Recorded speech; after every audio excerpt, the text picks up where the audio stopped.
Hello बच्चों, कल हमने विद्युत धारा के चुंबकीय प्रभाव के अंतर्गत ये चुंबकीय बल रेखाएं खींची थी।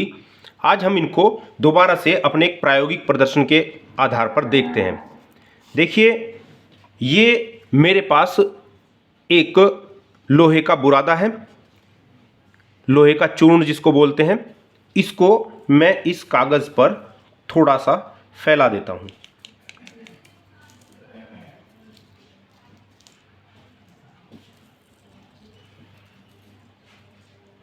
ये मैंने इसको इस कागज़ पर फैला दिया। ये चुंबक कल हमने देखी थी।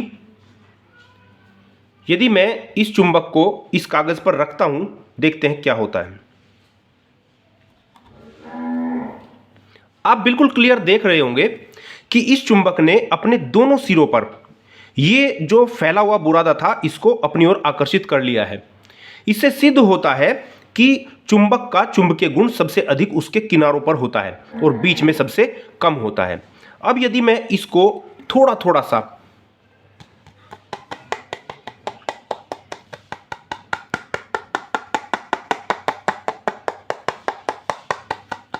ये मैंने हल्का हल्का सा इसको नीचे से पुश किया है, थोड़ा सा दबाया है, तो आप देखते हैं। अब जरा आप गौर करके देखिएगा, ये इसके चारों तरफ चुंबकीय बल रेखाओं की तरह कुछ रेखाएं बनी हुई दिखाई दे रही होंगी। ये बिल्कुल वही हैं जैसे हमने कल देखी थी। कल हमने उनको कंपास से खींचा था, तो ये आपको बिल्कुल स्पष्ट दिखाई दे रही होंगी। इनको आप अपने आप भी घर पर करके देख सकते हैं। अब मैं इसको हटा देता हूं। अब हम एक दूसरा प्रयोग करके देखते हैं। देखिए, ये कंपास है, कल हमने देखी थी। ये कंपास उत्तर दक्षिण दिशा में ही ठहरती है, कल भी हमने देखा था। ये हमेशा उत्तर दक्षिण दिशा में ठहरती है। ये सेल है, ये एक तांबे के तार का टुकड़ा है।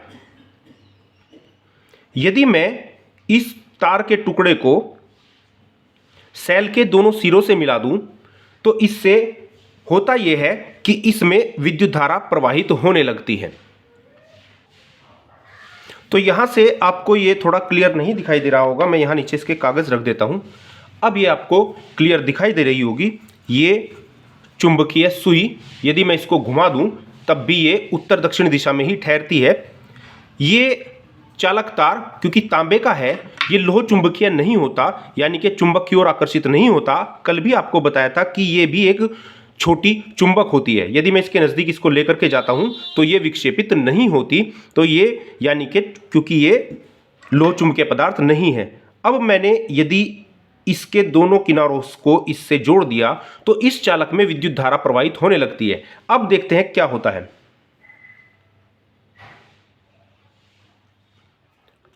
आप कंपास में देख रहे होंगे कि चुंबकीय सुई जो होती है वो इधर उधर कंपन करती है, यानी कि अपनी दिशा बदलती है। तो इसका सीधा सीधा मतलब है कि जब किसी चालक तार में विद्युत धारा प्रवाहित की जाती है, तो इसके चारों ओर एक चुंबकीय क्षेत्र बन जाता है। क्यों बन गया? क्योंकि ये चुंबक चूंकि वाइब्रेट हो रही है, तो इसका मतलब यह हुआ कि यह चुंबक किसी चुंबकीय क्षेत्र में रखी गई है, क्योंकि किसी चुंबकीय क्षेत्र में जाने पर ही यह विक्षेपित होती है। तो जब इस तार को इसके आसपास ले जाया जाता है, तो यह अपनी दिशा बदलती है। तो इससे स्पष्ट है कि जब किसी चालक तार में विद्युत धारा प्रवाहित की जाती है, तो इसके चारों तरफ चुंबकीय क्षेत्र उत्पन्न हो जाता है। इसी को हम विद्युत धारा का चुंबकीय प्रभाव कहते हैं।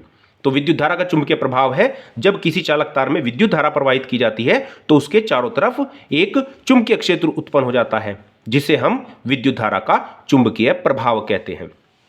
यह आपको समझ में आया होगा। इसकी थ्योरी और कुछ चीजें हम कल करेंगे। आगे के लिए चैनल को सब्सक्राइब करते रहिएगा। धन्यवाद।